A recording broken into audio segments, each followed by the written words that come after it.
রাজধানীবাসীকে 4 দিন ভুগিয়ে sitting service বন্ধে অভিযানের সিদ্ধান্ত সাময়িক স্থগিত করেছে পরিবহন সংশ্লিষ্টরা। বিকেলে বিআরটিএ মালিক শ্রমিকদের যৌথ সভায় এই সিদ্ধান্ত নেওয়া হয়। যারা বাস রাস্তায় নামায়নি বা নামাবে না তাদের তালিকা করে শাস্তি দেওয়া হবে বলে বৈঠক শেষে গণমাধ্যমকে জানানো হয়েছে এমনটি। তবে ওই তালিকা অনুযায়ী ভাড়ার অতিরিক্ত আদায় বন্ধে অভিযান চলবে। 15 দিন পর নেওয়া হবে পরবর্তী সিদ্ধান্ত।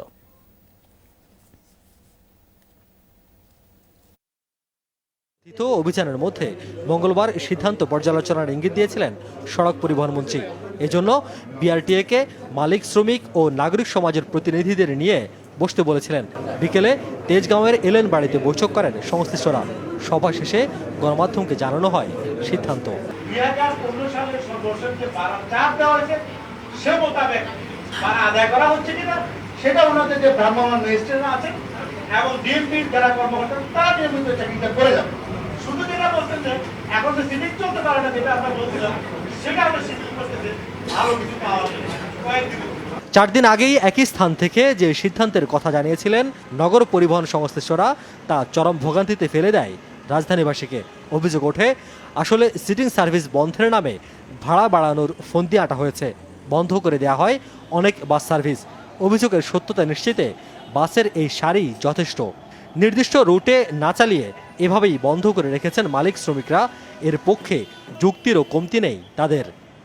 ভাড়া নিয়ে ভাড়া কমছে কিন্তু অ্যাকচুয়ালি ভাড়া তো কমে নাই। আমরা যে চার্ট অনুযায়ী ওই হিসেবে আমরা ভাড়া নিতেছি, কিন্তু পাবলিক এটা বুঝতেছে না। এই জন্য স্টাফের সাথে মারামারি, এই জন্য স্টাফ অসুস্থ হয়ে পারে, রাস্তার মাঝখানে অসুস্থ হয়ে পারে। এমন আছে গত পরশু দিনে খিলকেতে আমাদের একটা গাড়িতে স্টাফের মাইরা টাকা পয়সা নিয়ে গেছে। নগর পরিবহনের স্বল্পতার প্রভাব রাস্তায় স্পষ্ট। কর্মস্থলে যাওয়ার জন্য কর্মজীবীদের দীর্ঘক্ষণের অপেক্ষা, বাড়ে ক্ষোভ, বাড়ে দুর্ভোগ। বাসের জন্য দাঁড়িয়েছি, মাত্র একটা বাস গেল, কিন্তু বাসে তো ওঠার মতো আমাদের মেয়েদের কোনো পরিস্থিতি নেই। গুলশান থেকে আসছি, সেটা হচ্ছে গিয়ে গুলশান থেকে প্রথমে কাকলি আসছি, কাকলি থেকে এরপরে অন্য আর একটা গাড়িতে।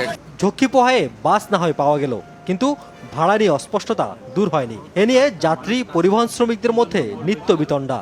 যাত্রীরা চান নতুন ভাড়ার তালিকা, কিন্তু 2015 সালের পর ভাড়ার তালিকা হালনাগাদ করেনি কর্তৃপক্ষ। সেটাও নেই অধিকাংশ বাসেই। সিটিং এর ভাড়া নিচ্ছে, লোকাল বাস বলে সিটিং ভাড়া নিচ্ছে তারা।